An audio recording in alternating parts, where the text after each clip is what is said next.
All right. This is everything you may need to know to use HAWA as quickly as I can tell you. So, if we go to the home page, here's the home page. We can click Get Started or go to Sign Up or Log In. It's all the same.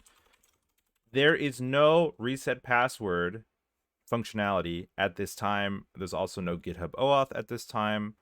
So don't forget your password. I recommend the use of a password manager as general best practice, but those things will come in the future. We can, from here, start a project. We'll call it My Capstone. If you click off, it will cancel. To submit, press enter. That is true pretty much everywhere on the site. My Capstone. Let's say we're doing a Trello clone with boards, lists, and cards for deeply nested. Something that I want to say is it would be helpful for you to know what order you want your features in, because you can't change the order at this time once you put them in. So do a little bit of pre-planning. That will save you some heartache of having to redo things, even though it's pretty easy to redo things. So we're going to do boards, lists, and cards. We could go on. This tries to be helpful in a few different ways. One thing to note is that routes and user stories also can't have their order changed at this time. But you'll see that that's not that big of a deal. So in any case, front-end routes, not so bad, not a lot of prefill. API routes have a lot of prefill, a lot of handy prefill. So let's say with boards, we get them at /boards. Let's say we actually get an individual board. This is a top-level resource at board/ID. It will move you over to post.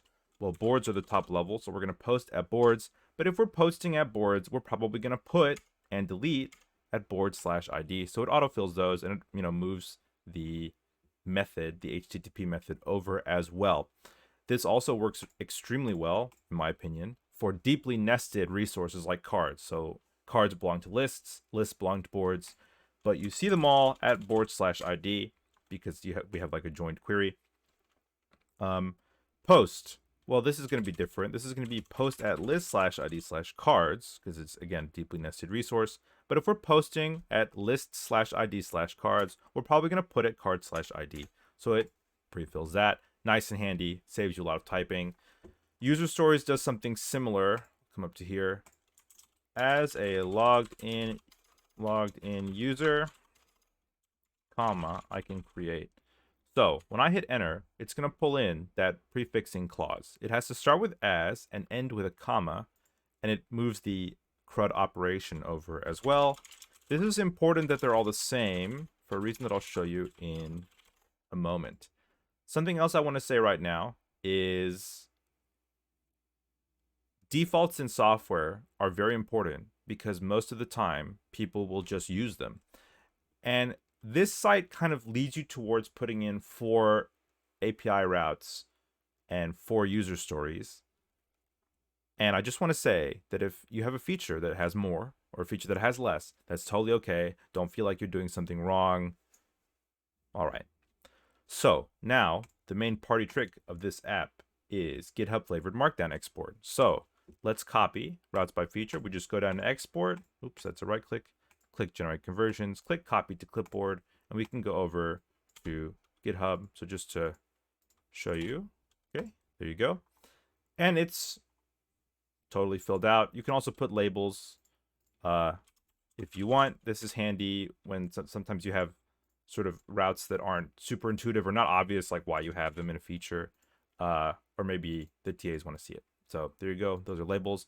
Let's talk about user stories. This is where that prefix comes in. So we'll copy, paste. As a logged in user, this gets pulled out of the 4, and this is much easier to read, I think.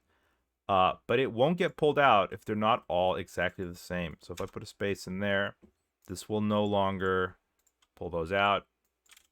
It's just going to put them in every time. Maybe you want that sometimes, sometimes you want that, sometimes you don't, but you have the option.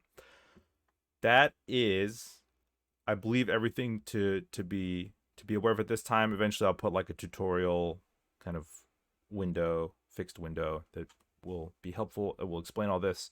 If you have any questions, any feedback, anything that annoys you, especially any requested features, please Slack me. If you use it and you export it and your wiki docs are done and it saved you a lot of time, if you let me know that, that would make me very, very happy. Thank you for watching. I hope this helps, and I hope to hear from you soon. Thanks.